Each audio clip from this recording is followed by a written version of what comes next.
Sure, I don't have to tell my subscribers what happens when guns are confiscated from the population of a country. They're going after your guns again. What did your forefathers teach you to do? They taught you to kill the motherfuckers. But where's the killing? It's time to resist.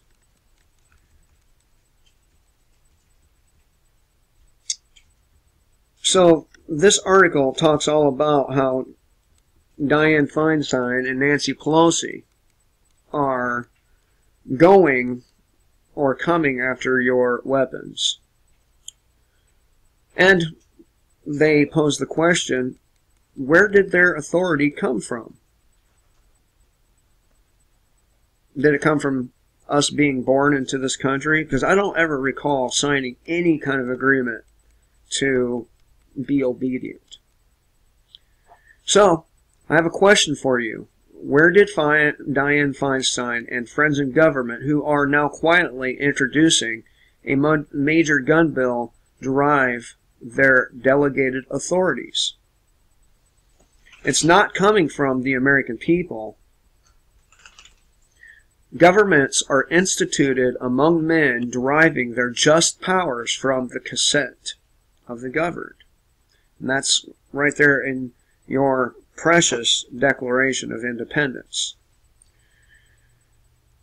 Feinstein's co-conspirators in subversive and lawless activity, Nancy Pelosi, also said recently that they will act boldly and decisively on guns.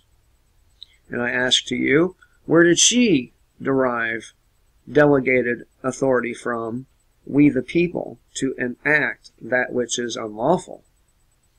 She didn't.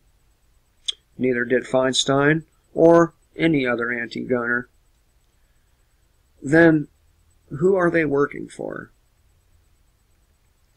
Today, the American people are being terrorized and are clearly being assailed by a power that is foreign to America and the U.S. Constitution through feigned representation and feigned policy disguised as law. This article has several videos attached to it. I don't know how long they are, so I'm not going to play them for you, but I will leave a link to this article. I don't have much time to do this one. I have to go to the doctor, so I'm going to get through it. I want to see how long it was. Okay. Attack after attack coming from those who are there to ensure your God-given rights. Encountering these criminals, let's go to the Second Amendment of the Bill of Rights, where it states, a well-regulated militia being necessary to the security of a free state, the right of the people to keep and bear arms shall not be infringed.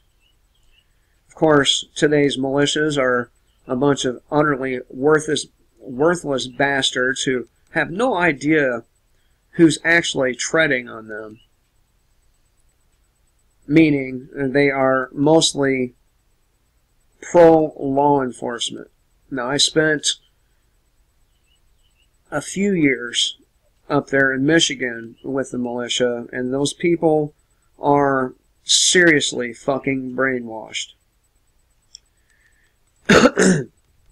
Our forefathers made it clear that the purpose of the Second Amendment and the militia, their swords and every other terrible implement of the soldier, are the birthright of an American. So, you know, rocket launchers, grenades, you name it, should all be in the possession of the American people and not the government. The ultimate power of the sword is not in the hands of either the federal or state governments, but where I trust in God, it will ever remain in the hands of the people. Arms in the hands of the citizens may be used at individual discretion for the defense of the country, the overthrow of tyranny, or private self-defense. And these guys are telling you flat out to overthrow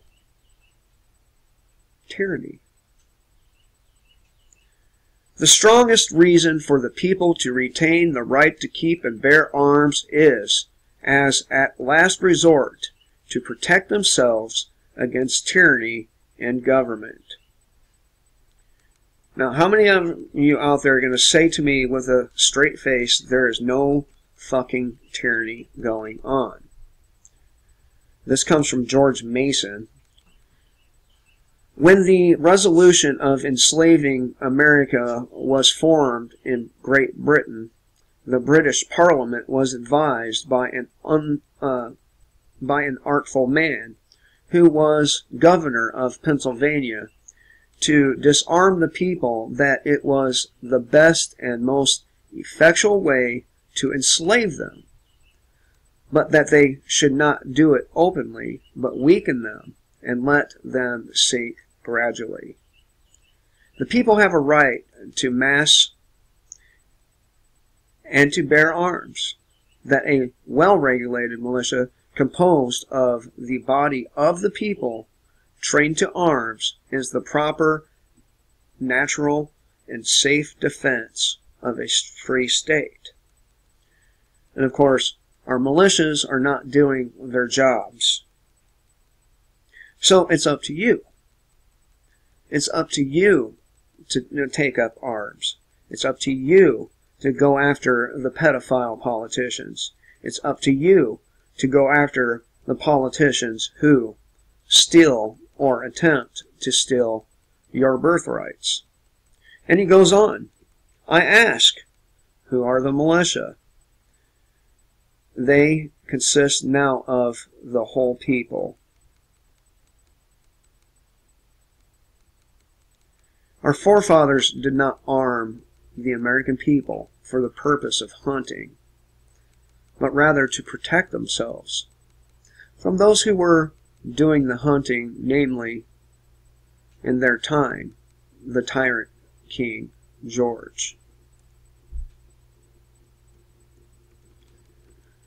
Now look at the present and how these outlaws are attacking your God-given rights to bear arms through their proposed, misconstrued misinterpretations and policies. They are attempting to strip away your ability to protect you and your family from people such as themselves. And if you dare refuse to submit to their tyrannical ways, they then label you as an enemy of the state, when in fact they are the ones guilty of transgressing constitutional law. Are you going to tolerate this shit, people? Or are you going to do what the forefathers said we should do? Use our weapons to overthrow tyranny.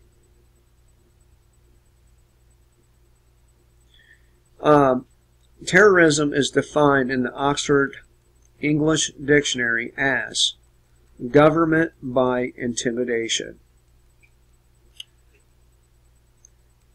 I'm not the terrorist. You're not the terrorist. And it doesn't matter how many cops, how many politicians get dropped. They are the politicians, or they are the terrorists, the politicians, because they are government by intimidation.